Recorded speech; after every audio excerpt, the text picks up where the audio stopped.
Why do we stall? It's not because of the lack of speed. First of all, let's check on some ideas that are wrong. Many students think that the direct cause of every stall is lack of speed. The airflow over the top of the wing is not brisk enough and there isn't enough lift. That isn't it. A stall is not directly caused by lack of speed. It is possible to stall an airplane at speeds very much higher than usual by loading the airplane up excessively with centrifugal force. In a 60-degree bank turn, for instance, your stalling speed will be nearly 1.5 times as high as it is in normal straight flight. Somewhat the same will be true during a sharp pullout from a dive. It is possible to stall your airplane at any speed, even at top speed, simply by pulling the stick back far enough, abruptly enough.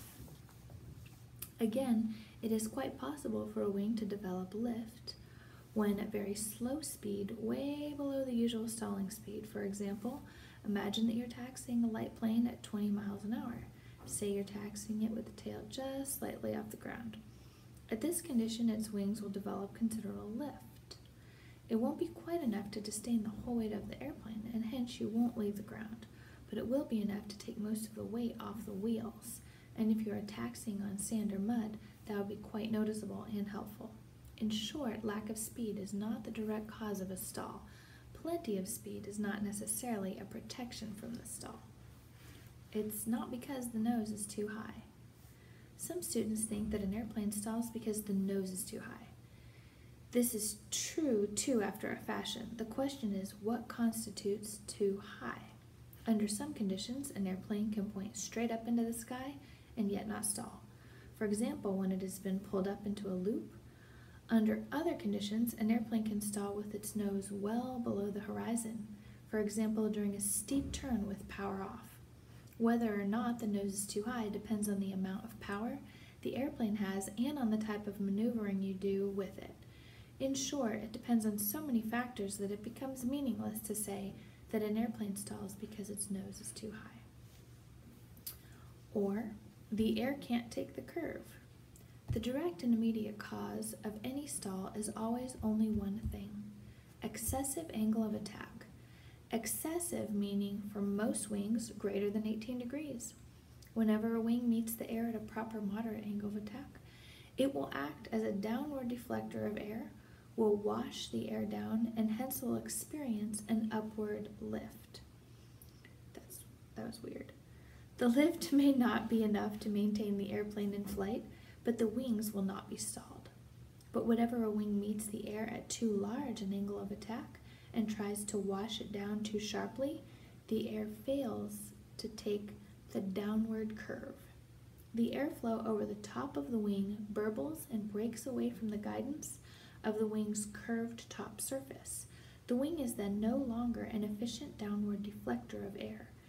It still causes large commotion in the air, but this commotion then consists largely of useless turbulence. It contains very little downwash. In causing this commotion, the wing therefore experiences much drag but very little lift.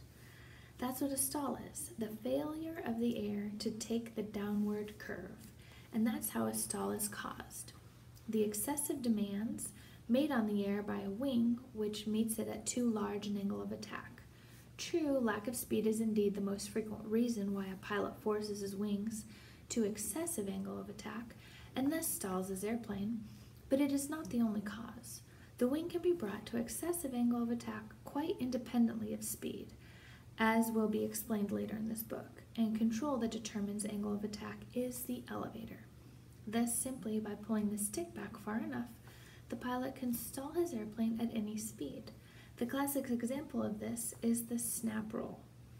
At twice his ordinary stalling speed, the pilot pulls the stick back rather sharply and far.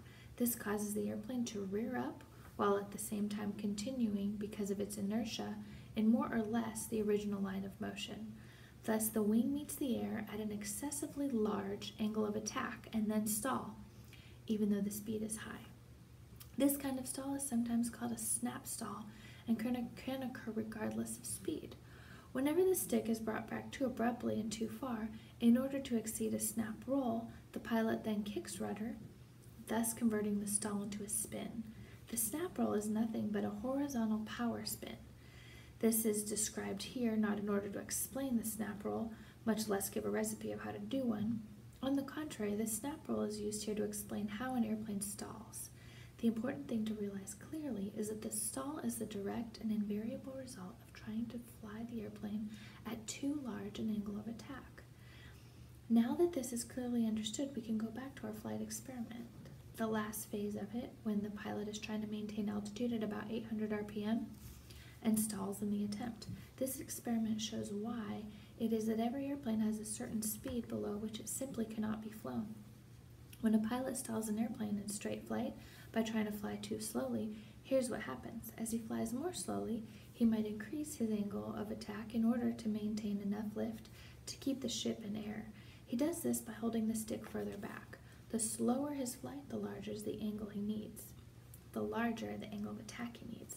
Finally, some speed will be found that is so slow that even a very high angle of attack just barely produces enough lift to keep the ship sustained.